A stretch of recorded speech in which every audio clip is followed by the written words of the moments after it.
Iowa City, early April, by Robert Hass. This morning, a cat, bright orange, pawing at the one patch of new grass in the sand and tan bark-colored leaves. And last night, the sapphire of the raccoon's eyes in the beam of the flashlight. He was climbing a tree beside the house, trying to get onto the porch, I think, for a wad of oatmeal, simmered in cider from the bottom of the pan we left out for the birds. And earlier, a burnished, somewhat dazed woodchuck, his coat gleaming with spring, loping towards his burrow at the roots of a tree among the drying winter's litter of old leaves on the floor of the woods when I went out to get the New York Times.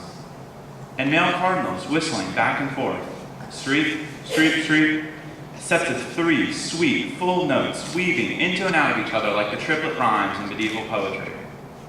And the higher, purer notes of the tufted titmice among them, high in the trees where they were catching what they could of the early sun. And a doe and two yearlings, picking their way along the worrying path they'd made through the gully, their coats the color of the forest floor, stopped just at the roots of the great chestnut where the woodchuck's burrow was, froze, and the doe looked back over her shoulder at me for a long moment, and leapt forward, her young following, and bounded with that almost mincing precision in the landing of each hoof, up the gully, over it, and out of sight. So that I remember dreaming last night that a deer walked into the house while I was writing at the kitchen table, came in the glass door from the garden, looked at me with a still, defiant terror, like a thing with no choices, and neck bobbing in that fragile scene, almost mechanical mix of arrest and liquid motion, came to the table and snatched a slice of apple and stood and then quieted, and to my surprise did not leave again. And those little captains, the chickadees, swift to the feeder and swift away. And the squirrels, with their smoke-plumed tails trailing, digging into leaves to bury or find buried. I'm told they don't remember where they put things. That's an activity of incessant discovery. Nuts, tree fall proteins, whatever they forage from around the house of our leavings. And the flame-headed woodpecker at the suet, with his black and white ladder-back elegant fierceness, they take sunflower seeds and stash them in the rough ridges of the tree's bark, where the beaks of the smoke and steel blue nuthatches can't quite get at them, though the nuthatches sometimes seem to get them, as they con the trees methodically for spiders' eggs or some other overwintering insect's intricately packaged lump of futurity, got from its body before the cold came on. And the little bat in the kitchen light well, when I climbed on a chair to remove the sheet of wimpled plastic and let it loose, it flew straight into my face and I toppled to the floor, chair under me.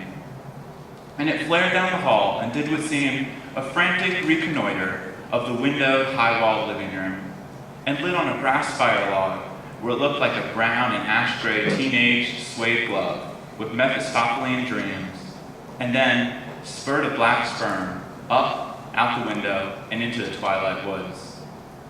All this life going on about my life, or living a life about all this life going on, being a creature, whatever my drama of the moment, at the edge of the raccoon's world. He froze in my flashlight beam and looked down. No effect, just looked. The ringtail curled and flared to make him seem bigger and not to be messed with. I was thinking he couldn't know how charming his comic book robber's mask was to me. That his experience of his being, and mine of his, and his of mine, were things entirely apart. Though there were between us, probably, energies of shrewd and respectful tact based on curiosity and fear. I knew about his talents, whatever he knew about me. And as for my experience of myself, it comes and goes. I'm not sure it's any one thing, as my experience of these creatures is not.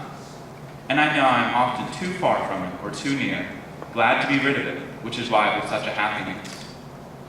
The bright orange of the cat, and the first pool of green grass leaves in early April, and the bird song. That orange and that green, not colors you'd set next to one another in the human scheme. And the crow's calls, even before you open your eyes at sunup.